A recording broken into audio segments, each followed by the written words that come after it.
Diz assim a palavra do Senhor. Ouvi esta palavra que levanto como um lamento sobre vós, ó casa de Israel. A virgem de Israel caiu, e não mais tornará a levantar-se. Desamparada está na sua terra, não há quem a levante. Porque assim diz o Senhor Deus, a cidade da qual saem 1000 conservará 100, e aquela que da qual sai 100 conservará 10 para a casa de Israel. Porque assim diz o Senhor, a casa de Israel, buscai-me e vivei. Mas não busqueis a Betel, nem venhais a Gilgal, nem passeis a Berseba, porque Gilgal certamente será levada ao cativeiro, e Betel será desfeita em nada. Buscai ao Senhor, vivei para que ele não rompa na casa de José, como um fogo, e a consuma, e não haja em Betel quem apague. Vós que converteis o juízo em alosna, e deitais por terra a justiça, procurai o que faz o 7 estrelo, e o Orion, e torna a sombra da noite em manhã, e faz escurecer o dia como a noite, que chama as águas do mar, e as derrama sobre a terra. O Senhor é o seu nome. O que promove súbita destruição contra o forte, de modo que venha destruição contra a fortaleza. Odeiam na porta aos que repreendem, e abominam aos que falam sinceramente. Portanto, visto que pisais o pobre, e dele exigis um tributo de trigo, edificasse casas de pedras lavradas, mas nela não habitareis. Vinhas desejáveis plantastes, mas não bebereis o seu vinho. Porque sei que são muitas as vossas transgressões, e grave os vossos pecados. Afligi o justo, tomais resgate, rejeitais os necessitados na porta. Portanto, o que for prudente, guardará silêncio naquele tempo, porque o tempo será mau. Buscai o bem, e não o mal, para que vivais. E assim o Senhor, o Deus dos exércitos, estará convosco, como dizeis. Odiai o mal, e amai o bem. Estabelecei na porta o juízo. Talvez o Senhor, Deus dos exércitos, tenha piedade dos remanescentes de José. Portanto, assim diz o Senhor, o Deus dos exércitos, o Senhor, em todas as ruas haverá pranto, em todas as estradas dirão, ai, ai, ai. E ao lavrador chamarão para choro e para pranto, os que souberem plantear. Em todas as vinhas haverá pranto, porque passarei pelo meio de ti, diz o Senhor. Ai daqueles que desejam o dia do Senhor, para que quereis vós esse dia do Senhor? Será dias de trevas e não de luz. É como se um homem fugisse diante do leão e se encontrasse com ele o urso. Ou como se entrando numa casa, a sua mão encostasse à parede e fosse mordido por uma cobra. Não será, pois, o dia do Senhor trevas e não luz, e escuridão sem que haja resplendor? Odeio, desprezo as vossas festas e as vossas assembleias solenes. Não me exalarão bom cheiro. Ainda que me ofereçais holocaustos, ofertas de alimento, não me agradarei delas, nem atentarei para as ofertas pacíficas dos vossos animais gordos. Afasta de mim o estrépito dos teus cânticos, porque não ouvirei as melodias das tuas violas. Corra, porém o juízo como as águas, e a justiça como o ribeiro impetuoso. Oferecesse-me vós sacrifícios, oblações no deserto, por 40 anos, ó casa de Israel. Antes levaste a tenda de vosso Moloque, e a estátua da vossa imagem, a estrela do vosso Deus, que fizestes para vós mesmo. Portanto vos levarei cativos, para além de Damasco, diz o Senhor, cujo nome é Deus dos exércitos. Fecha os teus olhos. Senhor, fala conosco nessa manhã, através da tua palavra. Ministra, Senhor, ao nosso coração. Senhor, nos ensine para que possamos viver nos dias que estamos enfrentando. Senhor, nos dê sabedoria, Senhor, nos dê capacidade. Senhor, ministra a cada coração. Senhor, é o que nós te pedimos e te agradecemos, em nome de Jesus. Amém? Podeis tomar assento. Amós começa uma predição do cativeiro de Israel.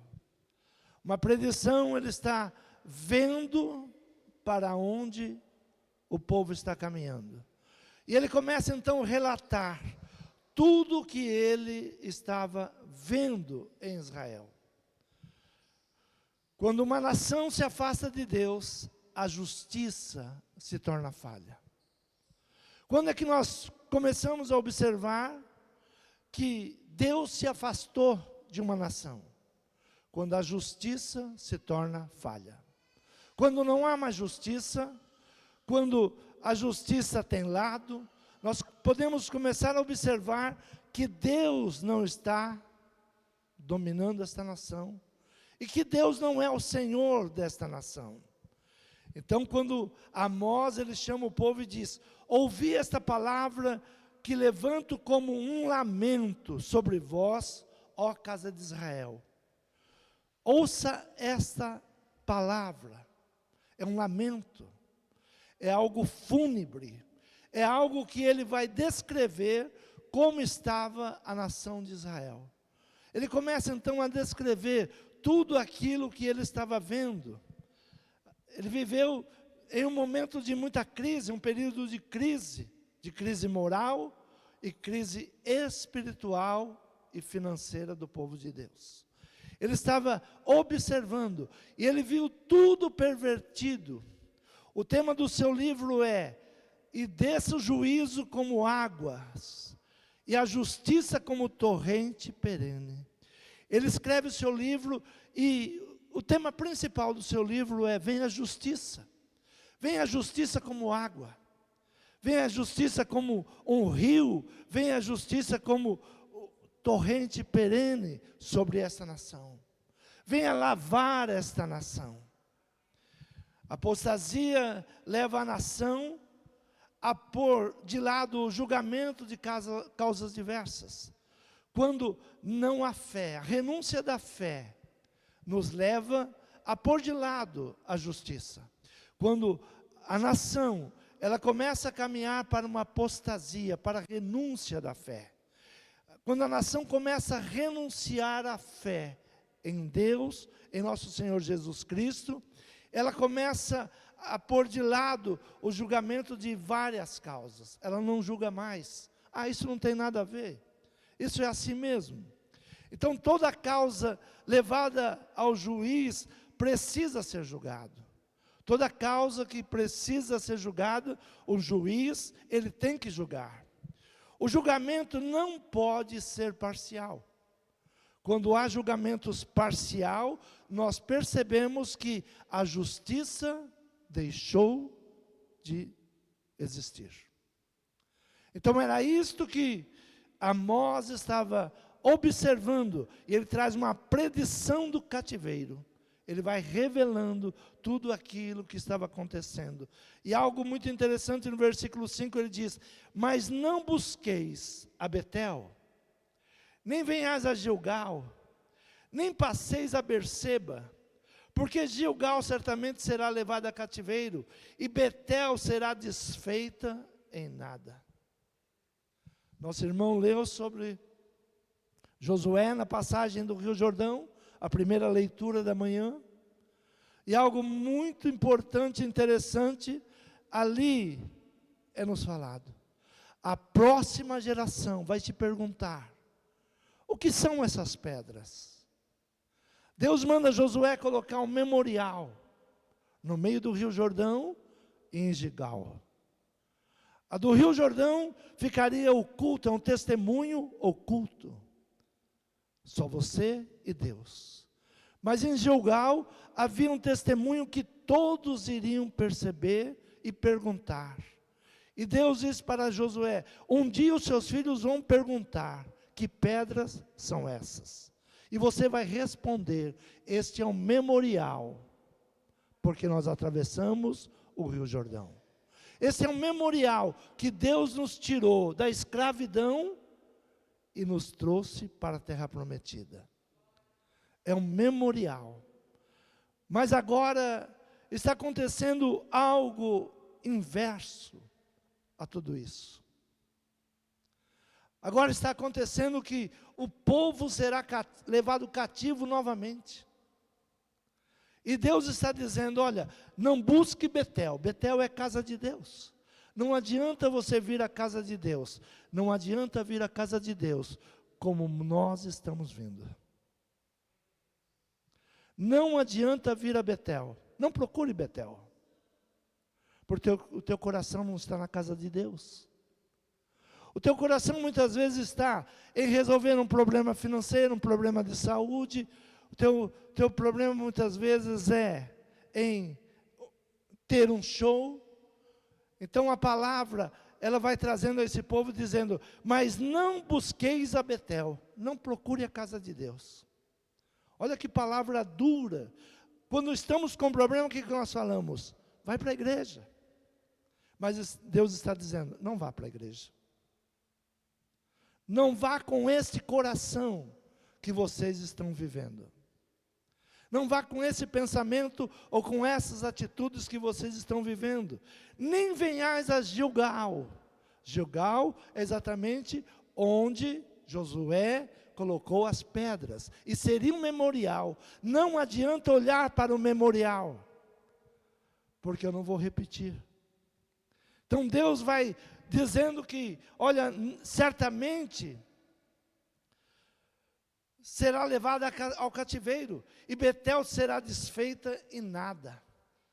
Ele está dizendo: se a igreja se afastar de Deus, ela será feita em nada. O memorial se tornará em nada. Então, Amós, ele vai mostrando ao povo tudo aquilo que estava sendo levado. A apostasia leva a nação à prática da injustiça. Deus é justiça. Quando nos afastamos de Deus, nós praticamos todo tipo de injustiça que estamos vendo hoje. Todos os dias estão sendo arquivados processos que deveriam ser julgados. Constantemente se ouve de julgamento parcial. Isto se chama injustiça. Quando você começa a ouvir isso, de pessoas que estão anos e anos esperando que a justiça seja feita, e a justiça não é feita. Quando você percebe que decisões parciais são tomadas para beneficiar um e prejudicar o outro, isso não é justiça. Então era isso que Amós estava vendo. Versículo 10, ele diz assim: odeio na porta aos que os repreendem, e abomino os que falam sinceramente. Abominam os que falam sinceramente. Você quer ser desprezado hoje? Pregue a verdade. Pregue a sinceridade. É impressionante como as pessoas seguem pessoas que falam bobagem o dia inteiro, mentira, heresias. Há milhões de pessoas seguindo. Mas fale a verdade. Você será odiado. Será desprezado. Portanto, visto que pisais o pobre, e dele exigis um tributo de trigo, edificastes casas de pedras lavradas, mas nela não habitareis, vinhas desejáveis plantastes, mas não bebereis do seu vinho. Porque sei que são muitas as vossas transgressões, e graves os vossos pecados. Afligis o justo, tomais resgates, rejeitais os necessitados na porta. Portanto, o que for prudente, guardará silêncio naquele tempo, porque o tempo será mau. Sabe qual é o melhor conselho para os dias de hoje? Se mantenha quieto. Silêncio. esse conselho que Deus está dando é o mesmo que nós recebemos hoje. Se mantenha, portanto, o que for prudente, guardará silêncio naquele tempo, porque o tempo será mau. Esse é um tempo de silêncio. Esse é um tempo de não se manifestar nem para a direita, nem para a esquerda. É um tempo de ficar no caminho, buscando a Deus. Ah, de que lado você é? Eu sou de Deus. Eu sigo a palavra do Senhor. Então não vá nem para a direita, nem para a esquerda. Odiai o mal e amai o bem. Estabelecei na porta o juízo. Talvez o Senhor dos exércitos tenha piedade dos remanescentes de José. Talvez Deus tenha piedade daqueles que se mantiveram retos. O reino de Israel não deu ouvidos às profecias de Amós. E o mesmo fim teve o reino de Judá. Com isso amargaram anos de escravidão. Escravidão babilônico, sob o jugo babilônico. Mas algo muito interessante que nós temos que aprender. Deus não desiste do seu povo. É muito interessante quando nós falamos, Deus te escolheu. Deus nos escolheu para sermos o seu povo. Por pior que você faça, por pior que você ande, Deus continua fiel, porque Ele te chamou. Israel é um retrato da igreja do Senhor. Ah, mas Israel é mau, Israel é. Mas nós somos maus também. E se Deus fosse levar, tirando a sua bondade, a sua misericórdia, nenhum de nós se salvaria. Nenhum de nós. Então o que está é a bondade de Deus, é a misericórdia de Deus. A misericórdia de Deus é quem não permite que o inimigo nos destrua. Não é porque nós somos bons. Muitas pessoas hoje, quando nós traçamos um paralelo entre a igreja e Israel, as pessoas ficam revoltadas. Ah, mas Israel é mau. Sim, Israel é mau. Mas nós somos maus também. Nós não temos juízo, nós não praticamos o juízo, nós fugimos da palavra de Deus. Então Deus age como? Com misericórdia. Ah, se não fosse a misericórdia do Senhor,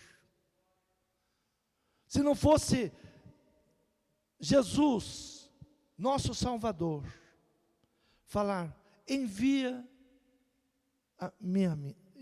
a mim, eu morrerei por eles, eu darei a minha vida por eles. Ah, mas há um preço muito alto para ser pago por esse povo virou as costas. Jesus, sem questionar, Ele entrega a sua vida. Qual é o preço? O sangue de um justo. E Ele vem como homem. Viver como homem, para pagar um alto preço. Um preço de resgate. Um preço de resgate. Então, quando nós olhamos para Israel e falamos Israel é mau, você tem razão, Israel é mau. Mas olhe para você e diga, eu sou mau também. E porque Deus teria misericórdia de mim, Ele mostra como Ele vai ter misericórdia de você, como Ele tem misericórdia de Israel. Ainda que você vire as costas, Deus não virará as costas para você. Porque Ele te escolheu, Ele te separou. É muito bom quando nós entendemos esta palavra. Tu és o meu Deus. E Ele dirá, tu és o meu povo. Quando nós entendemos esta palavra, nós vamos deixar o orgulho de lado, as injustiças de lado, e vamos obedecer a Deus. Porque ser povo de Deus é uma certeza que seremos salvos, seremos libertos. Então, Amós está trazendo uma canção, um lamento, que é fúnebre. Ele diz, vocês estão cheirando mal. Esta nação está morta. Esta nação não tem justiça. Esta nação, ela saiu de tudo aquilo que deveria ser. E muitas vezes nós pensamos e agimos com a religiosidade e a idolatria.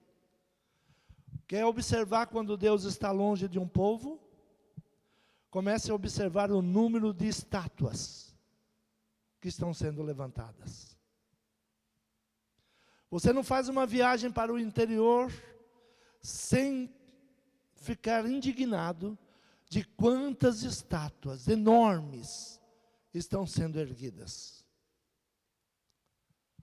Enormes. E nem vou discutir se é santo, se não é santo, porque tem muitas pessoas que deveriam ser honradas por nós, mas não adoradas por nós.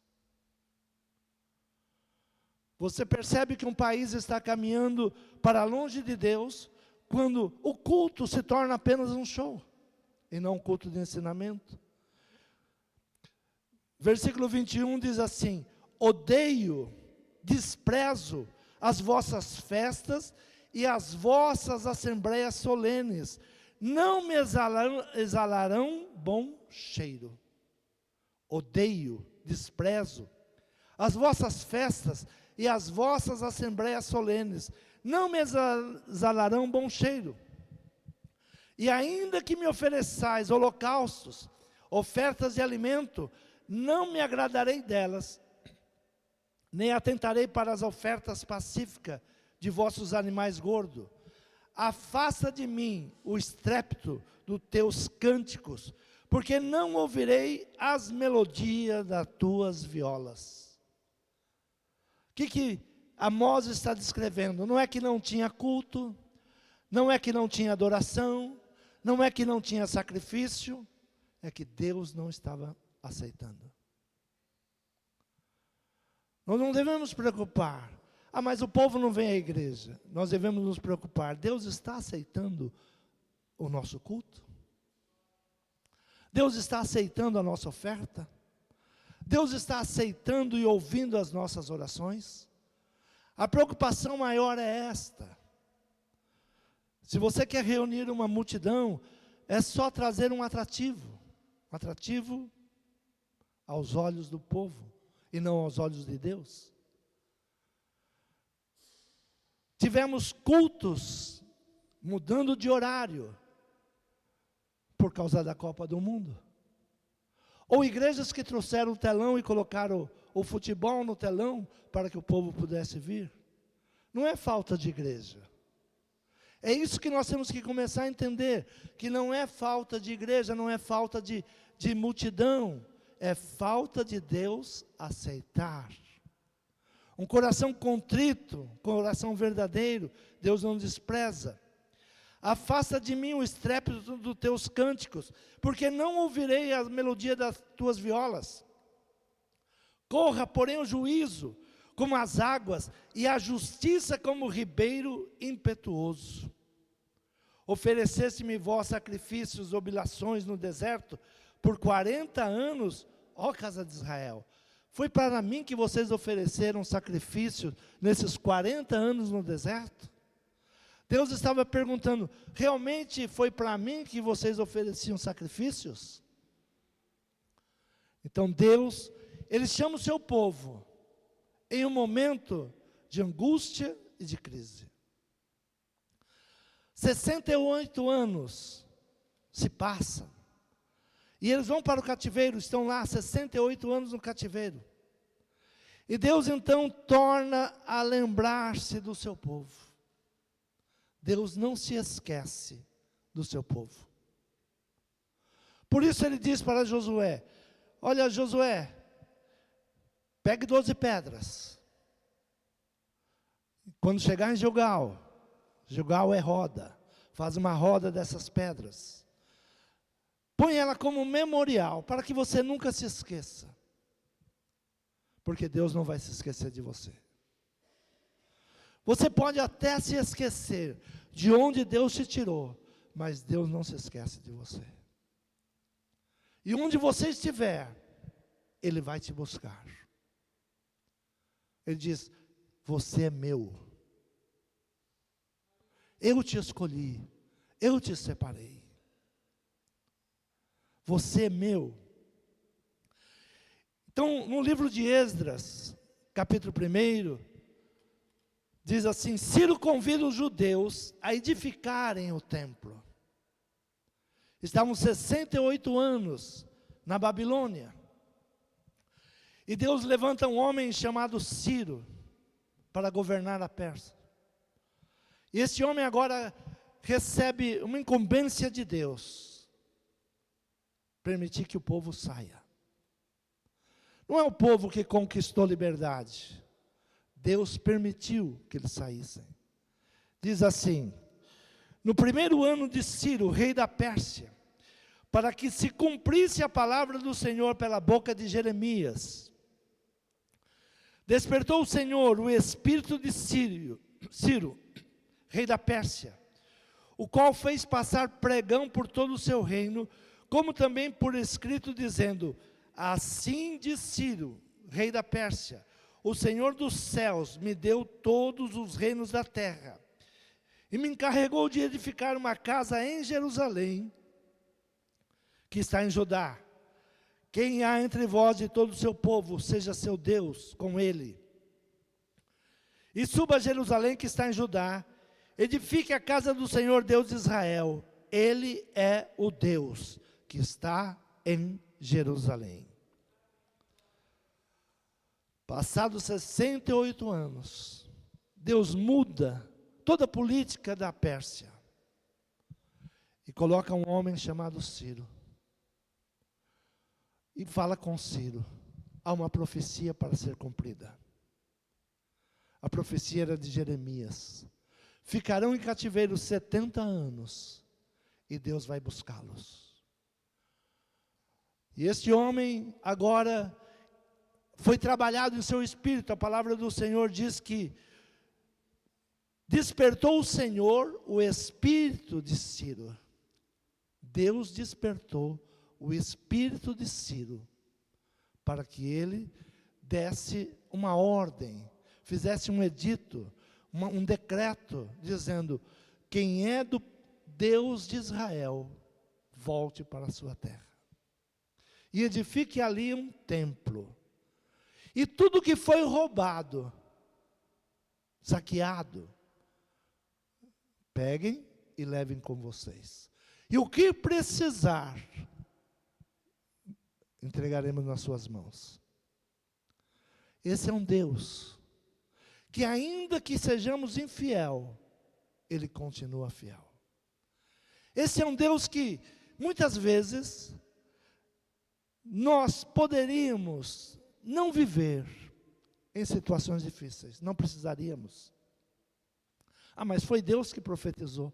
Sim, mas Deus levantou profetas para que falassem ao povo: não vá por esse caminho, não saia por esse caminho, não pratique isso. Olha, ouça a minha palavra, para que essas coisas não acontecessem. Quando Jeremias é levantado profeta, ele não é levantado um profeta para dizer: vocês vão para a Babilônia. Ele é levantado para dizer: arrependa-se. Esse caminho, essas atitudes vão nos levar para a Babilônia. E ele diz: se não obedecer, em 70 anos Deus terá misericórdia de vocês novamente e trará vocês de volta para cá. Ciro ordenou a devolução dos tesouros que tinham sido roubados. 42.360 voltaram a Jerusalém.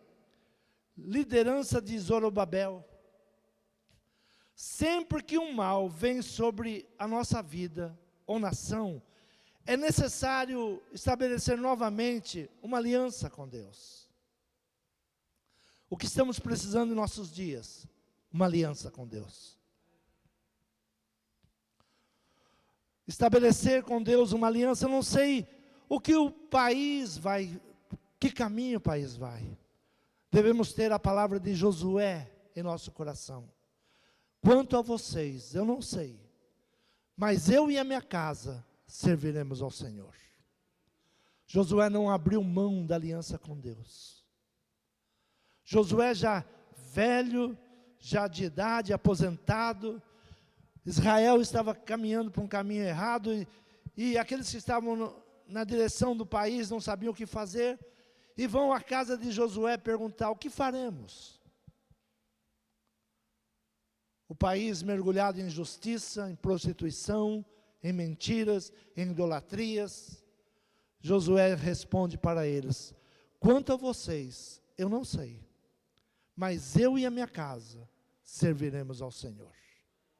Eu e a minha casa continuaremos neste caminho. Eu e a minha casa não vamos nos desviar desse caminho. Então Josué traz para eles qual o caminho: é não se desviar. Ainda que errou, busque perdão. Não se afaste de Deus. Então Deus sempre exige uma aliança com Ele. E o altar é a melhor aliança que nós temos com Deus. Aliança com Deus.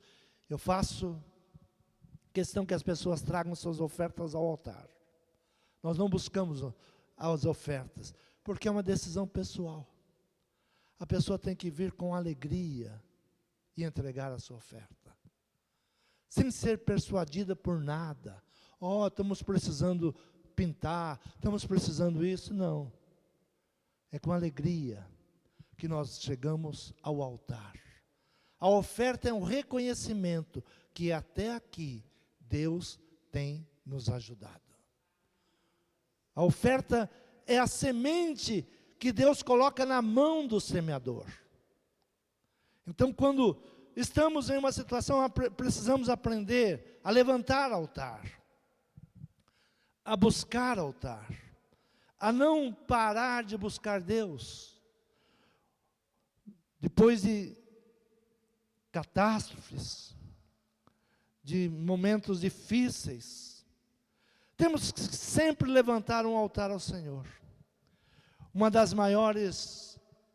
Dos maiores problemas que a terra já enfrentou foi o dilúvio. E podemos perguntar: foi Deus que mandou o dilúvio? Não, Deus permitiu o dilúvio. Tudo o que está acontecendo, é Deus que está fazendo? Não, Deus está permitindo que aconteça. Às vezes a gente nem ouve, passa desapercebido. Mas essa semana houve mais de 3 lugares com terremotos. Está se tornando tão comum que a gente nem se abala mais. A gente só ouve a notícia: houve um terremoto no Japão, houve um terremoto na Itália, houve um terremoto no México, houve um terremoto vizinho ao Brasil. E a gente não se abala mais, porque a maldade está tomando conta. Assim foi nos dias de Noé. Deus levanta Noé. E Noé, por 120 anos, não foi um dia, foi 120 anos. Às vezes eu me pego falando assim: mas eu já prego há mais de 30 anos. Será que alguém deu crédito à pregação? Imagine Noé, 120 anos. E ele pregava e era zombado. Ele falava sobre algo muito ruim que estava se levantando, e ele era zombado. Por quê? Porque tinha festas, porque tinha alegrias nas ruas, tinha bebedice, e eles dizendo: olha, o caminho que nós estamos indo virá grande destruição. Ele anunciou por 120 anos, construindo a arca, conforme as medidas que Deus tinha dado a ele, para salvar a sua família. Sabe o que mais precisamos hoje? Pensar em nossa casa, em nossa família. Ah, mas todo mundo faz. Você não é todo mundo. É a palavra que minha mãe me dava quando eu era criança. Quando eu queria fazer o que meus amigos estavam fazendo. Mãe, mas todo mundo está fazendo. E ela dizia, você não é todo mundo. Você tem que ir por esse caminho. Você não é todo mundo. Então é o momento de salvarmos esta casa. Salvarmos a nossa casa. Então, Noé, ele anuncia tudo aquilo que iria acontecer. Nós estamos vendo os anúncios. A ciência é um profeta. Ah, mas a ciência é uma profecia. Olha, se continuarmos vivendo como estamos vivendo, virá maremotos, terremotos, aquecimento global, tudo isso virá. É uma profecia. Está baseado nas profecias. É um estudo de como a terra está reagindo à maldade que estamos vivendo, à ganância que estamos vivendo. Você pode se perguntar, por que as guerras hoje? Você vai ouvir, é pelo petróleo, é pela água. Não é mais por território, é por riqueza, por ganância. Então, nós vamos vendo que o mal vai se levantando. Aquilo que Esdras viu milhares de anos atrás, nós estamos vendo hoje. Sabe por quê? Porque o homem não muda. O homem alcançou a ciência, mas a essência do homem é a mesma. O homem que constrói um foguete é o mesmo homem que viu a sua família se perder pelas suas ideologias. O homem que fez um foguete da ré é o mesmo homem que chora porque o seu filho ele não reconhece mais. Ele não sabe se é homem, se é mulher ou se é um animal. É o mesmo homem. Mas um homem super rico, super inteligente, sim, é o mesmo homem. Ele foi capaz de construir um foguete que dá ré, mas não é capaz de segurar o mal dentro da sua casa. Assim é o homem, desde os dias de Abraão até os nossos dias, o homem não mudou. O que mudou foi o nosso redor, informações, tecnologias, mas o homem é mau desde o princípio. O mesmo homem, se tem a influência do inimigo, ele é mau. Ele vai odiar, ele quer a guerra, ele quer o mal do outro, ele é ganancioso. Esse é o homem sob a influência do nosso inimigo. O homem é influenciável. Ou ele tem o Espírito de Deus habitando em si, ou ele tem o Espírito mau. Não existe lugar vazio. Se o teu coração não pertence a Deus, pertence ao inimigo. Se você não busca as coisas de Deus, o inimigo busca você. Então é o mesmo homem. O homem não mudou, nós somos o mesmo homem. Choramos pelas mesmas coisas. Este homem inteligente que fez um foguete da ré, ele não é diferente de você. Não é diferente de mim. Ele chora quando vê a sua família indo para um abismo. Ele anda com um filho agora, protegendo esse filho. Neste ninguém vai mexer, porque nos demais, a cabeça dos demais foram transtornadas. E ele pensa que na sua força, ele pode manter aquele. Esse eu vou cuidar dele. Não. Se você não buscar em Deus, você se perde e a sua família se perde também. Então Noé, ele anunciava e ele era zombado. Até que veio tudo aquilo que estava sendo profetizado. Abrirá as fontes de cima, as fontes de baixo. E começou a jorrar água. Tudo que está sendo anunciado nós estamos começando a viver. Nós não sentimos ainda, porque nós não moramos na Venezuela. Nós não sentimos ainda, porque não moramos no Irã. Nós não sentimos. Como que a gente consegue assistir uma guerra na televisão e parece que não é nada? E começamos a tomar lado. Ah, ele é um fraco. Ele devia já ter jogado uma bomba. Ah, o outro lá já deve ter uma bomba nuclear, por isso que ele não toca. Nós começamos a achar que é de que lado nós estamos. O lado que nós estamos é o lado que o mundo está indo para o caos. E a palavra, ela continua sendo anunciada. Amós diz, olha, aqueles que pregam a sinceridade são desprezados. São desprezados. A perseguição daqueles que pregam está acontecendo no nosso país. Calar a boca daqueles que pregam. Você pode usar o microfone aqui, usar as redes, mas cuidado com o que você fala. Antes de ir para o ouvido dos ouvintes, é passado por um filtro. Se você falou alguma coisa que não deveria falar. E se falou alguma coisa que não deveria falar, você será punido. Então nós estamos num tempo de silêncio, mas não um tempo de não buscarmos a Deus. Então, Noé, ele anuncia e tudo aquilo acontece. Tudo aquilo veio. Tudo que estava predito por Noé aconteceu. E Noé agora precisa sair daquela arca quando a água baixar. E ele fechado dentro daquela arca, não sabia o que estava acontecendo. Quando nós estamos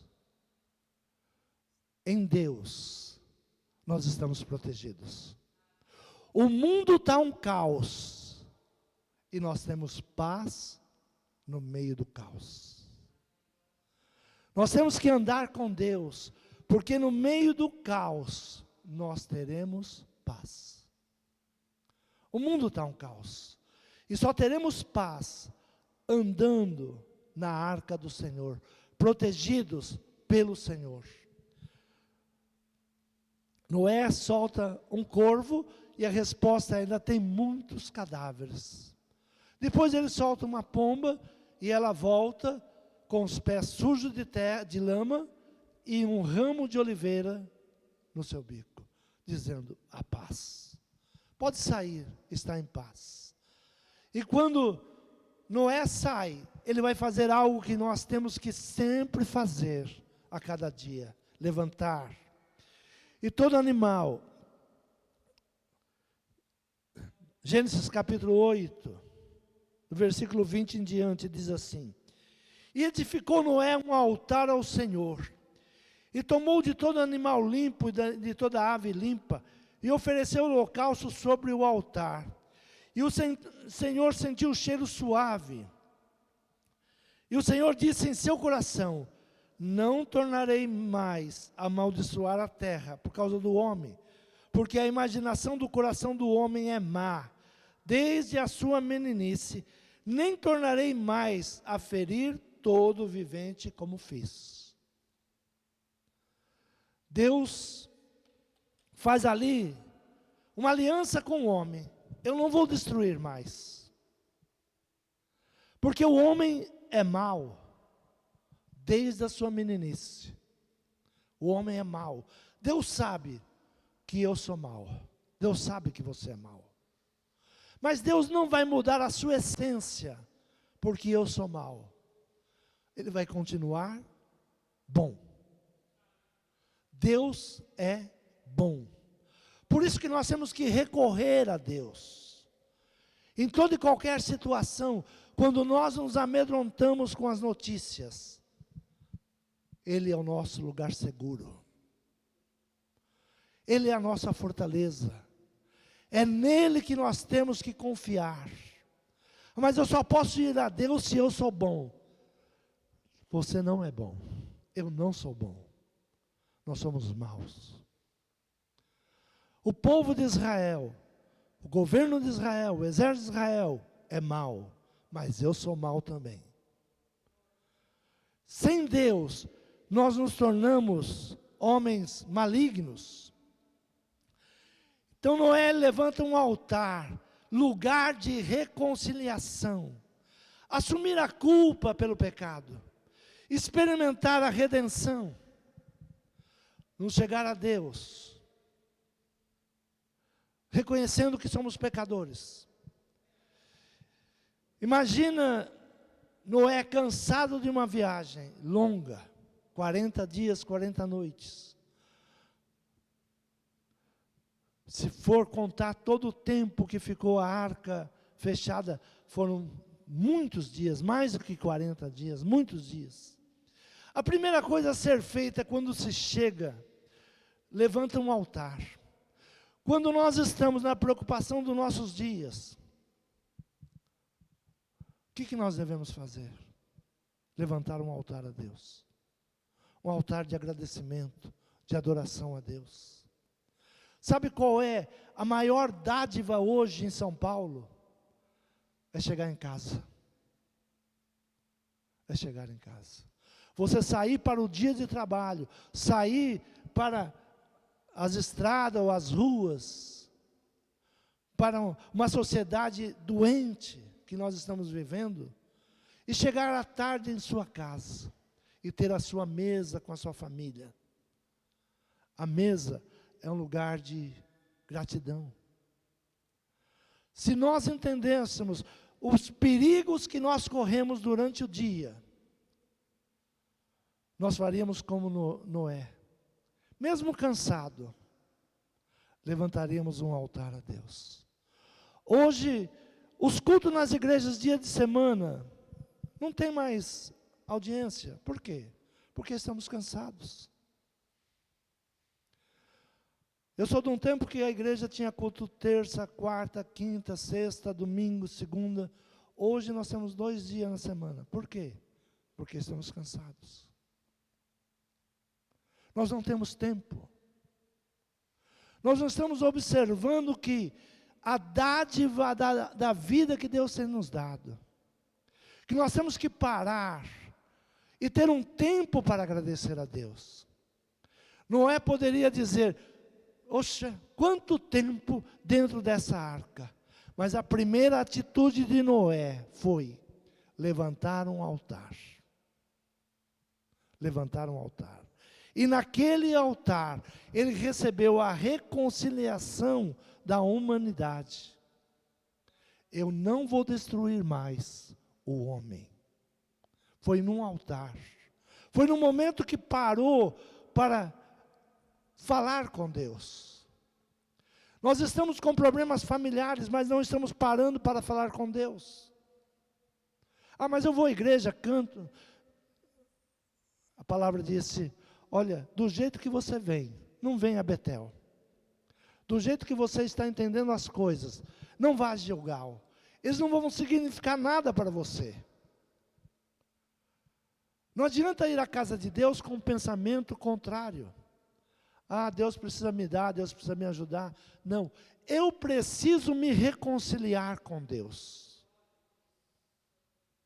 Não adianta trazer cânticos e não se reconciliar com Deus.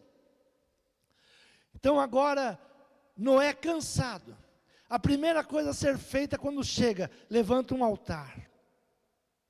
O povo de Israel, cansado da viagem e de 70 anos de cativeiro, eles voltam a Jerusalém. Quando chegam, a visão da terra era montões de escombros e ruínas. Sabe quando você para e olha e você vê escombros, ruínas. 70 anos a terra abandonada. A visão que eles têm é de escombros e ruínas. Abra tua Bíblia em Esdras, capítulo 3, diz assim: E chegando, pois, o 7º mês, estando os filhos de Israel já nas cidades, ajuntou-se o povo como um só homem em Jerusalém. E levantou-se Jesuá, filho de Josadaque, e seus irmãos, os sacerdotes de Zorobabel, filho de Seatiel, e seus irmãos, edificaram o altar de Deus de Israel, para oferecerem sobre ele o holocausto, como está escrito na lei de Moisés, o homem de Deus. Quando você sai de um cativeiro, quando você sai de uma situação de vergonha, levante um altar a Deus. Quando você olha e tudo está em ruína e em escombros, levante um altar a Deus. Ao conversar com as pessoas hoje, elas dizem, mas eu não sei mais o que fazer. Levante um altar a Deus. Para adorar a Deus, fizeram um sacrifício pelo pecado, para que o louvor fosse aceito. Ergueram o altar sobre a base do antigo, que tinha sido destruído. Os altares em Jerusalém tinham sido derrubados. Eles voltam e começam a erguer novamente o altar. Restauravam e voltavam a adorar a Deus de Abraão. O altar foi tão importante para esse povo, como o altar é importante para nós. O altar é lugar de confissão e sacrifício. Aceitação, libertação, cura, proteção e expiação. Israel aprendeu com seus erros a voltar para o altar. O que o Brasil não aprendeu ainda? A voltar para o altar. Pensam que fazendo shows vão agradar a Deus. Pensam que lutando na política mudarão a nação. Quem é político, seja político. Não estou dizendo não seja político quem quiser. Mas todo político precisa ter no seu espírito Deus. Ciro não era do povo de Deus, mas a palavra diz que ele tinha Deus em seu espírito. Deus entra no espírito de Ciro, um homem que tinha mais de 127 nações na sua mão. Ele dá um decreto a um povo escravo.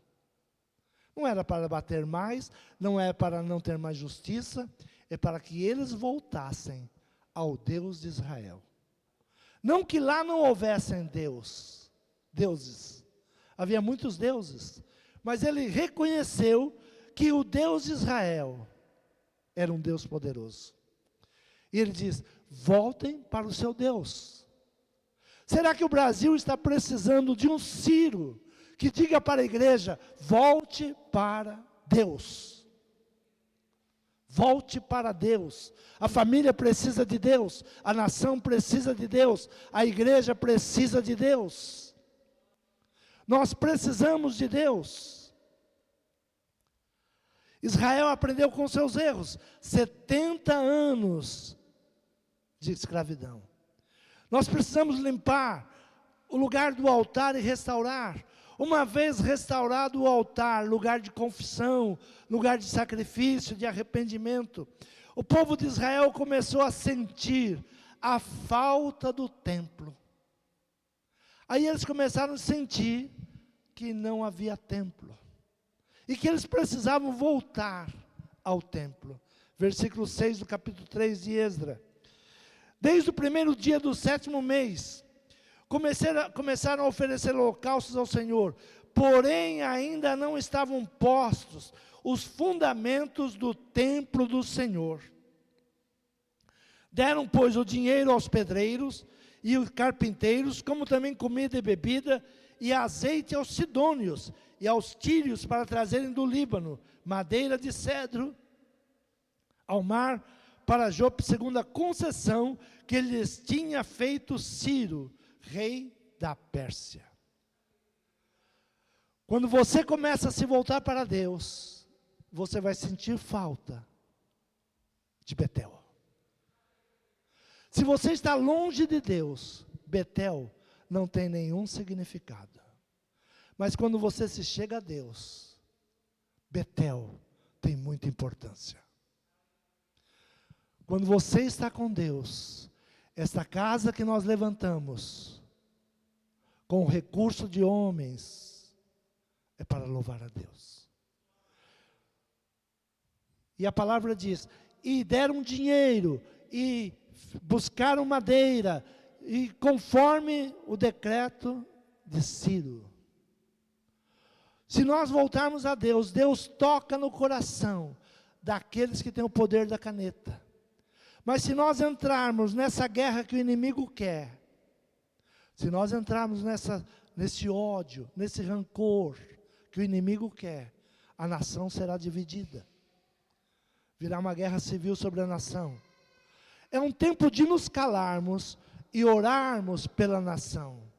Não é um tempo de atacarmos, não é um tempo de xingarmos, não é um tempo de se voltar contra esse ou contra aquele, mas é um tempo de levantarmos altar ao Senhor. Da mesma forma, nós precisamos do altar, uma área dedicada a Deus. Precisamos de um espaço onde clamamos, ou onde abandonamos tudo e mais e entramos na presença do Senhor, para adorá-lo e estar em silêncio diante dEle. É aí que nos fortalecemos, que temos nossas forças restauradas e aprofundamos o relacionamento com Ele. O templo é lugar de adoração, de ações de graças, comunhão, contribuição, oração, testemunho, sacramento, presença de Deus, santidade, poder e unção. Isso é o templo, porque o povo começa a sentir falta do templo, porque não havia mais comunhão, não havia mais a palavra para a santidade. Versículo 10 diz assim, quando, pois, os edificadores lançaram os alicerces do templo do Senhor, então apresentaram-se os sacerdotes, já vestidos e com trombetas, e os levitas, filhos de Asaf, com símbolos para louvarem ao Senhor, conforme a instituição de Davi, rei de Israel, e cantavam juntos por grupo, louvando e rendendo graças ao Senhor, dizendo, porque é bom, porque a sua benignidade dura para sempre, sobre Israel. E todo o povo jubilou com altas vozes, quando louvaram ao Senhor, pela fundação da casa do Senhor. Se você vier ao Senhor, se você vier à casa de Deus, e hoje nós estamos vindo à casa do Senhor, como plateia. Esperamos que o grupo cante. Quando acaba de cantar, nós aplaudimos eles. Louvor não é isso. Adoração não é isso. Abra a tua boca. Louve ao Senhor. Cante ao Senhor. Porque Deus é bom.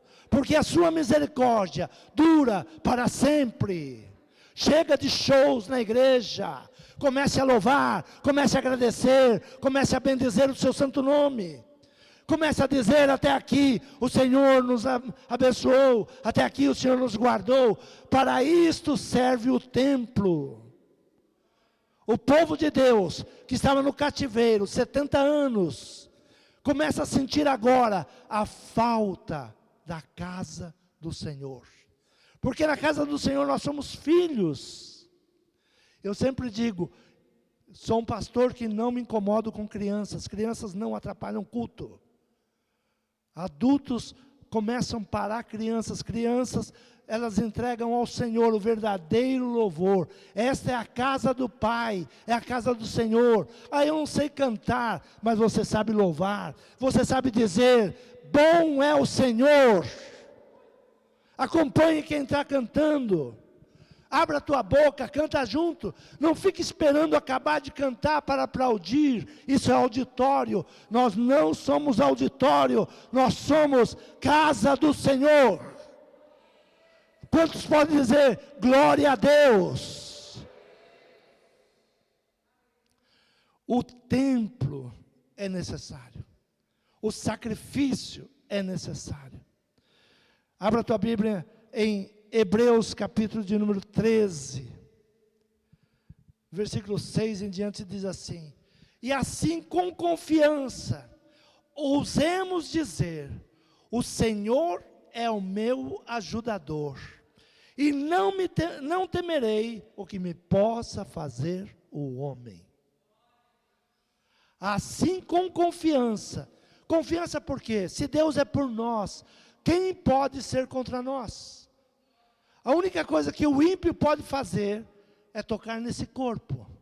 Mas esse corpo é pó, e aqui vai ficar. Mas o meu espírito, que está ligado com Deus, ninguém toca. Ninguém toca. Não tenha medo de nada. Vão nos perseguir, vão se levantar contra nós. Está predito. Nós podemos ganhar o Brasil, se nós trabalharmos com Jesus, se trabalharmos com a palavra de Deus, nós ganhamos o Brasil. Mas se amedrontarmos, eles virão sobre nós. Lembrai-vos dos vossos pastores, que vos falaram a palavra de Deus, a fé das quais imitai, atentando para a sua maneira de viver. Atentando para a sua maneira de viver. Quem quer ser pastor, boa coisa deseja. Mas saiba de uma coisa, quando você sobe no altar, você é referência. Uma multidão, uma nuvem estará olhando para você, como você age, como você trata a sua esposa, como você trata a sua casa, como você cuida da casa de Deus. Há uma multidão. Uma multidão. Não vá com qualquer pastor que você não conhece. É um pastor que eu estou assistindo na internet. Na internet tudo é lindo, tudo é maravilhoso. Conheça quem é o seu pastor. Quem é que entrega a palavra? Quem traz o alimento para você se alimentar? Por isso a palavra diz: lembrai-vos dos vossos pastores, que falaram a palavra de Deus, a fé das quais imitais. Imite a fé do seu pastor, atentando para a sua maneira de viver. Jesus Cristo é o mesmo ontem e hoje e eternamente.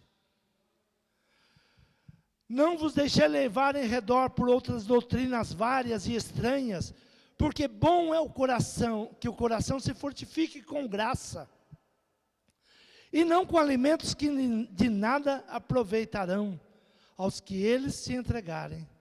Temos um altar, de que não tem direito de comer os que servem ao tabernáculo. Temos um novo altar. No Velho Testamento, quando se levantava o altar, o sacerdote tinha o direito de comer do sacrifício. Hoje diz, não temos mais, porque o nosso altar é Cristo. O nosso altar hoje é Cristo. Jesus Cristo é o mesmo ontem, hoje e eternamente. Apóstolo Paulo nos ensina como deve ser o nosso culto. Romanos 12, rogo-vos, pois, irmãos, pela compaixão de Deus, pela misericórdia de Deus, que apresentei os vossos corpos em sacrifício vivo, santo e agradável a Deus, que é o vosso culto racional. Hoje você não precisa trazer um animal em sacrifício. Quando você vem, o seu corpo é um sacrifício vivo. Eu estou com dor, venha. Eu estou cansado, venha.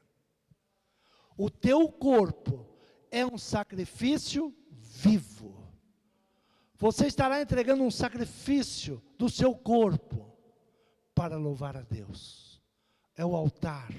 Então Paulo, ele nos adverte: rogo-vos, eu peço, eu imploro, pois, irmãos, pelo amor de Deus, pela caridade, pela gratidão a Deus, apresentei os vossos corpos em sacrifício vivo, santo e agradável a Deus, que é o vosso culto racional. O que é o nosso culto? O altar. Quando chegamos diante do altar que é Cristo, e não importa se eu estou cansado, se eu estou com dor, se eu estou triste, se eu estou angustiado, chegue no altar. O altar cura, o altar liberta, o altar regenera, o altar liberta. Traga ao altar, que é o nosso Senhor Jesus Cristo. Você crê nessa palavra? Se coloque de pé. Curve a sua cabeça. Fale com o Senhor nessa noite. Nós estamos sendo avisados de tudo que está por vir, como Israel foi avisado. Israel é mau, mas nós somos maus também. Nós fechamos os nossos ouvidos à palavra. Nós não damos crédito à palavra. Nós começamos a fazer da maneira para agradar os homens e a nós mesmos. O teu culto é para agradar a Deus. O meu culto é para agradar a Deus. Chegue diante do Senhor com gratidão. Eu não sou merecedor. Eu sou um pecador. Mas o Senhor olhou para mim com misericórdia. E o Senhor perdoa os meus pecados. O Senhor me liberta. O Senhor me faz caminhar direito. O Senhor me toma pelas tuas mãos e me faz caminhar direito. Senhor, eu me rendo a Ti nesta manhã. Senhor, diante do Teu altar, eu reconheço com gratidão a Tua misericórdia. Eu não sou merecedor. Por mais que eu pudesse Te entregar nesse lugar, não pagaria a minha salvação. Eu não era merecedor, e o Senhor me chamou. Confesse ao Senhor, fale ao Senhor, traga o seu corpo em sacrifício, sacrifique o momento que você tem dentro dessa casa. Não é o celular, não é os problemas lá fora, você está diante de Deus. Quando entrar nesse lugar, desliga o teu celular, concentre no sacrifício, na oração, no louvor, na adoração. Concentre, para que o Senhor te dê respostas, para que o Senhor fale com você. Tenha um culto racional, um culto racional. Ouça a palavra, viva a palavra, louve ao Senhor, adore ao Senhor, sem loucuras, sem fantasias. Adore ao Senhor. Jesus é o mesmo, ontem, hoje e eternamente. Que o Senhor nesta manhã restaure a nossa vida, restaure o nosso sacrifício, restaure o nosso altar. Que o Senhor nos cure e nos liberte. Que o Senhor nos encaminhe para a prosperidade. É o que pedimos e agradecemos ao Senhor. Amém? Quantos podem aplaudir o Senhor?